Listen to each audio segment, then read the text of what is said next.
You walked in with $200. 4 hours later, you left with nothing. And somehow, you don't even remember spending it. That's not an accident. That's not bad luck. That's 100 years of psychology working against you.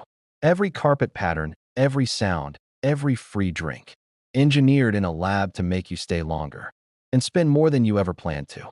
Casinos don't make money from luck. They make money from psychology.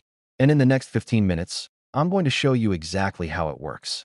The missing clocks, the maze-like floors, the near misses that feel like almost winning, the free drinks that aren't really free, the chips that don't feel like real money, and the one design trick that keeps you glued to your seat. This isn't a story about bad decisions. This is a story about brilliant design. Design so good, it feels invisible. So let's start where every casino starts. The moment you walk through the door. No windows, no clocks, no straight paths, just an endless maze of flashing lights, designed to make you lose track of time and lose track of yourself. This is called the Gruen transfer, a term borrowed from shopping malls, where confusion turns into impulse spending, and casinos perfected it into an art form. Here's the man who perfected this maze. Architect Bill Friedman, who studied casinos for decades. He found something surprising. Straight lines lose money. Curves and clutter make people spend more. So casinos stopped building hallways. They started building labyrinths. Low ceilings funnel you into the gaming pits. Then suddenly, the ceiling opens up, and you feel like you've discovered something. A private little world just for you. That feeling isn't random. It's called scalloping. Walls curve inward to create hidden little nooks. Each nook feels private, personal, safe. So you stay in it longer than you meant to. Now here's the part that really gets you. There are no straight paths to the exit. Every walkway loops you back past more machines. Restrooms are tucked deep inside the floor. So even a bathroom break means walking past temptation. And when you finally want to leave, you can't find the door. Because the door was never meant to be easy to find. Every second you spend searching is another second near a machine that wants your money. This isn't bad architecture. It's brilliant architecture, built entirely around one goal. Keep you inside, keep you playing, and keep you from checking the time. Because the longer you stay, the more the odds add up against you. But the maze is only half the trick. The real manipulation happens to your senses. Start with the lighting. Warm gold tones, dim enough to feel intimate, bright enough to still see the machines clearly. This lighting mimics something very specific. Sunset, the most relaxing light there is. Your brain reads it as safe. Unwind, stay a while. Now add the sound. Every machine is tuned to a major key. Because major keys sound happy, rewarding. Even the losing sounds are designed to sound like winning. It's called a loss disguised as a win. You put in $1. You get back 40 cents. But the lights flash and the music plays like you won big. Your brain doesn't calculate the math. It just remembers the feeling of winning and chases that feeling again. Now, the biggest myth. Pumped in oxygen. You've probably heard casinos pump oxygen to keep you awake. That part's actually a myth. But the scent part is very real. Casinos do pump in custom light, pleasant fragrances, designed to reduce anxiety and boost comfort. A calm gambler is a gambler who stays longer. Sight, sound, and smell, all working together. Not to trick you once, but to gently trick you again and again. And there's still one clock missing from this picture. Yours. Now let's talk about the most addictive machine ever built. It's not a poker table. It's not roulette. It's the slot machine. Slot machines make up over 70% of casino profit, more than every table game combined. Why? Because of one tiny, brutal design trick. The near miss. You spin. 2 cherries land. The third cherry stops just 1 row short. You lost. But it doesn't feel like losing. It feels like you almost won. And that feeling is manufactured. On purpose. Slot machines are programmed to show near misses far more than random chance would. Because a near miss lights up the same part of your brain as an actual win.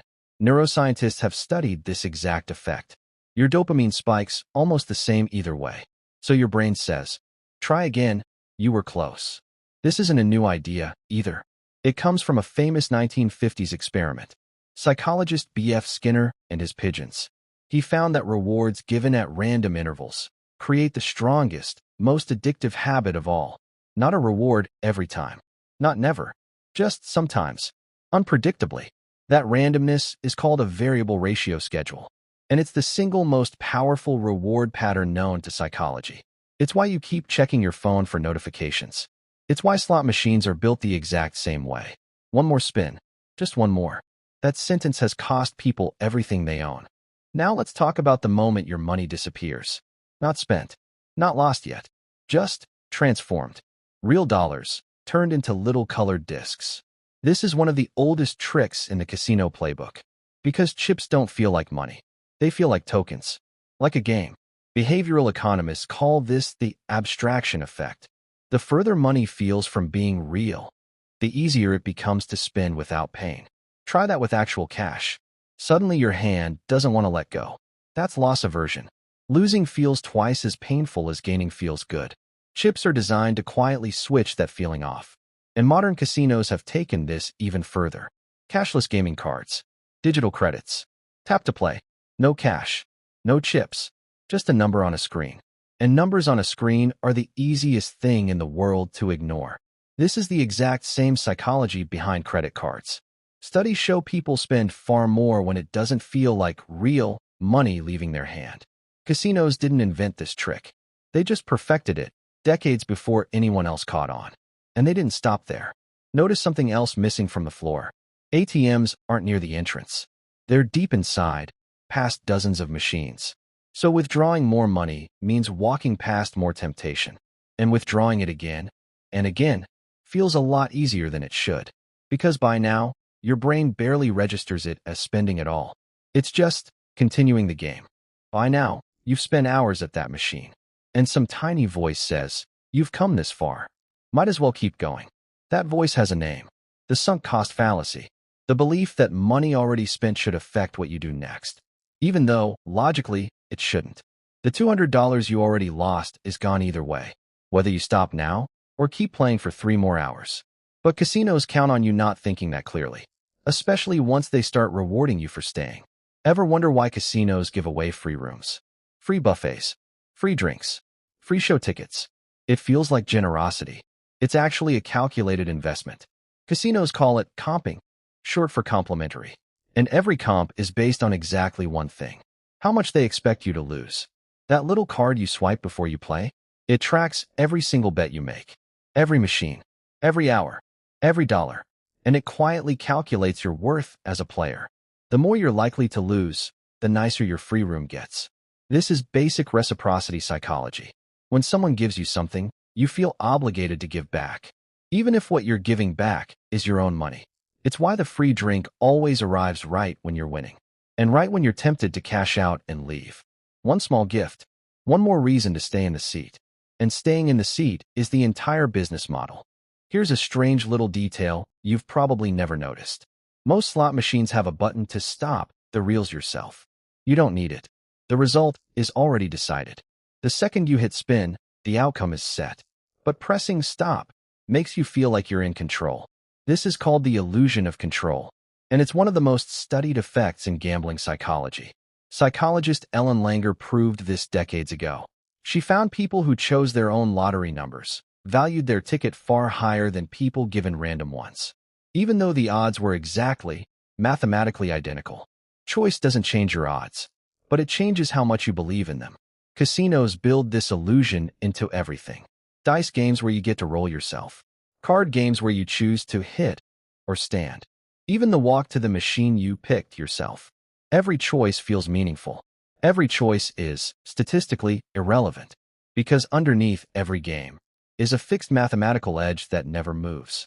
It's called the house edge, and it's built into every single game on the floor. Blackjack, roulette, slots, poker. Some games favor the house by less than 1%. Others favor the house by more than 15%. And the games that feel the most in your control are almost always the ones with the worst odds. Control was never about winning more. It was always about keeping you playing longer. So let's go back to where we started.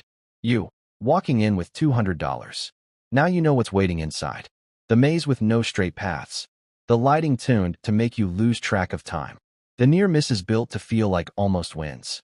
The chips designed to make money feel imaginary. The comps designed to make you feel like you owe them. And the illusion of control at every single turn. None of this makes you weak for falling for it. It makes you human. This entire industry employs teams of psychologists, architects, and behavioral scientists, just to make one moment last a little longer. So here's what actually helps. Rule 1. Decide your limit before you walk in, not after you're already sitting at the machine. Rule 2. Bring your own clock. Literally, set a timer before you sit down. Rule 3. Treat every free drink as a decision point. Ask yourself, am I staying because I want to, or because it's easy? Rule 4. Remember, the near miss isn't a signal. It's not almost. It's just a loss with better lighting. And Rule 5. The moment you think, one more spin, that's exactly the moment to stand up and walk away. None of this is about never having fun. It's about having fun on your terms, not theirs. Because the house always has an edge. But now, so do you. If this pulled back the curtain for you, subscribe. There's a lot more.